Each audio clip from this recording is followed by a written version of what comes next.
El ministro a cargo del caso Matute, que es Jaime Solís, decidió inhabilitarse de este proceso debido a que su yerno, que se llama Farouk Haroun Villegas, es uno de los testigos en esta causa. Justamente ese familiar estuvo en la discoteca la noche en que desapareció y luego murió el joven penquista. ¿Esta decisión podría generar acaso un retroceso en el caso? Tenemos algunas preguntas que plantear y para conversar respecto de ese tema vamos a establecer contacto desde Concepción con el abogado de la familia Matute, Fernando Senger. Abogado Senger, gracias por recibir el llamado de CNN. Muy buenas tardes. Muy buenas tardes a todos ustedes, muchas gracias.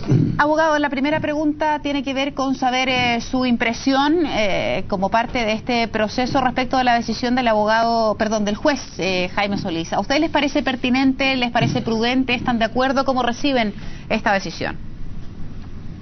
Bueno, en primer lugar, debo señalar que para mí fue una sorpresa total esta situación de parentesco.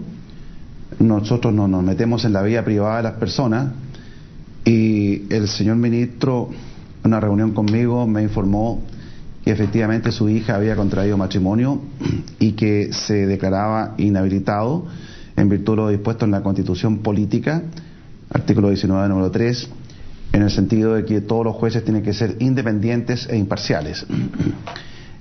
Y por lo tanto había aparecido esta circunstancia del matrimonio y dictó una resolución que me fue notificada en el día de hoy. Tengo la copia en mis manos, en que dice expresamente que el día 19 de octubre del año 2013, don Farouk Haroun Villegas, en Concepción, contrajo matrimonio con una de sus hijas, como consta el respectivo certificado de matrimonio. En primer lugar, nosotros, en el caso mío como abogado, tengo que respetar esta decisión del ministro. Es un asunto bastante importante, diríamos. El señor Haroun había declarado en varias oportunidades, el año 2000, 2001, él estuvo en la cucaracha esa noche conjuntamente con un grupo de muchachos más que han sido objetados por la Policía de Investigaciones como posibles intervinientes en la desaparición de Coque, de tal modo que el ministro estimó que eso le restaba la imparcialidad necesaria para poder llevar el caso adelante. Abogado, para tenerlo claro, cuando usted nos dice él estuvo junto a otros muchachos, yo entiendo que cuando hay en un proceso o en una instancia de esta naturaleza testigos, entiendo que hay distintos tipos de testigos, testigos que son más relevantes que otros, testigos oculares, testigos presenciales. ¿Qué tipo de testigo era el señor Villegas para este caso? Bueno, él se llama Farouk Haroun Villegas. ¿Sí? Él estuvo presente esa noche en las riñas que se produjeron al exterior de la cucaracha. Obviamente también estuvo al interior de la cucaracha. Tenía 19, 20 años.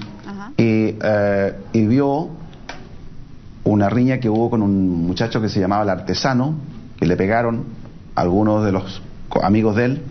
Y también vio otra riña en que le pegaron a un joven que se arrancó y desapareció. Todo eso forma parte de la trama del caso Matute y de las dudas y que todavía no se ha podido resolver a través de tantos años. Entonces, es ahí que ahora se nos presenta este hecho sobreviniente, absolutamente desligado de la desaparición de Coque con este joven que es yerno actualmente del ministro. Ahora, solo del año 13. Sí, abogado Senger, ¿cuánto siente usted que esto de la inhabilitación del juez Solís podría significar un retroceso? ¿Cuánto podría eventualmente perderse? ¿Sabe por qué se lo pregunto? Porque María Teresa Jones, la madre de Coque, ha dicho en reiteradas entrevistas que a ella, muy en lo personal, el juez Solís le parecía que era una de las personas más facultadas para poder llegar a la verdad del caso. ¿Qué impresión tiene usted? Bueno, yo también tengo la misma impresión, porque hay que considerar que el año 2004, cuando se encontraron los restos de Coque en el camino a Santa Juana, estaba subrogando como ministro el ministro Solís a el ministro Rubilar, que estaba de vacaciones. Y Solís en esa ocasión hizo numerosas diligencias derivadas del descubrimiento del cuerpo.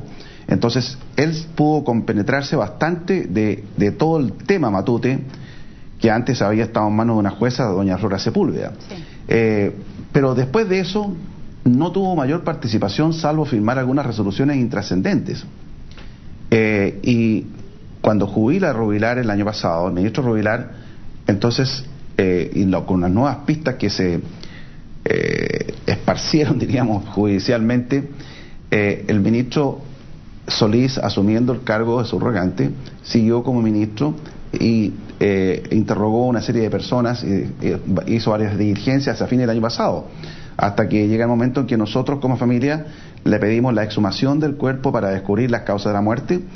Le pedimos enseguida que declarara Arenas, cosa que se hizo hace pocos días atrás, y otras diligencias más que se han pedido con respecto al Mayor Ovalle de Carabineros. Todo eso está en movimiento, está en actividad. Pero con esta resolución, ¿en qué aspecto nosotros nos perjudica? Yo también tengo mucha confianza en el ministro Solís, pero tampoco tengo desconfianza en contra de ningún ministro. Todos los ministros son abogados capacitados, han sido jueces muchos del crimen y por lo tanto pueden llevar adelante una causa, pero hay que considerar que este proceso tiene más de 20.000 fojas, alrededor de 40 tomos. Yo lo conozco bastante bien porque he estado siempre metido en este asunto, pero un juez que llega a conocer esta causa tiene que interiorizarse, hacerse muchas fichas, resúmenes, en fin, que con la computación hoy día es más fácil, pero es complicado. Sin duda que nos da, nos significa una mayor demora en descubrir o en seguir adelante. Por otra parte, antes de fines de años no se van a conocer los resultados de los nuevos exámenes técnicos legales que se están haciendo en Santiago y en España con respecto a las causas de la muerte de Coque, porque debo recordar a todas las personas que me escuchan que los informes anteriores del año 2005 dijeron que las causas eran desconocidas, imprecisas y no había causal de la muerte. Ahora, abogado, ¿cómo es el proceso que sigue para efectos de poder encontrar al juez reemplazante del magistrado Solís? ¿Cómo es ese proceso? Y sobre la misma base aprovecho de preguntarle, entendiendo que no estaba en usted la facultad de determinarlo, pero si uno pudiera establecer algunos criterios o parámetros, características especiales que pudiera eventualmente, o cualidades que pudiera tener eventualmente ese magistrado, considerando lo que nos acaba de decir, más de 20.000 fojas, 40 tomos, es decir, es una investigación muy compleja.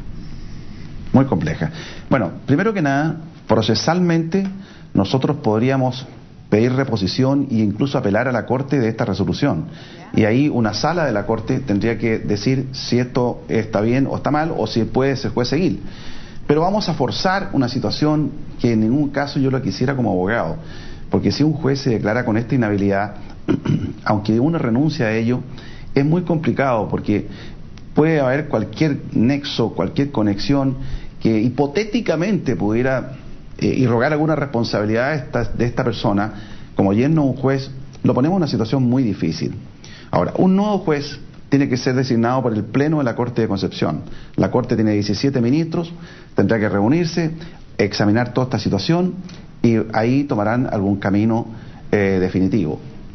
Por lo tanto, hay que esperar unos días que esto llegue a la instancia del Pleno y el Pleno, como digo, te seguirá. Perfecto. Bien, abogado, le quiero agradecer muchísimo esta comunicación con CNN para darnos su opinión respecto de esta decisión que ha tomado el magistrado Solís, que entiendo ustedes no van a apelar según las declaraciones que me entregaba recién. Muchas gracias por su tiempo, que tenga una muy buena tarde. Muchas gracias a ustedes por todo el espacio que me han dado. Hasta luego.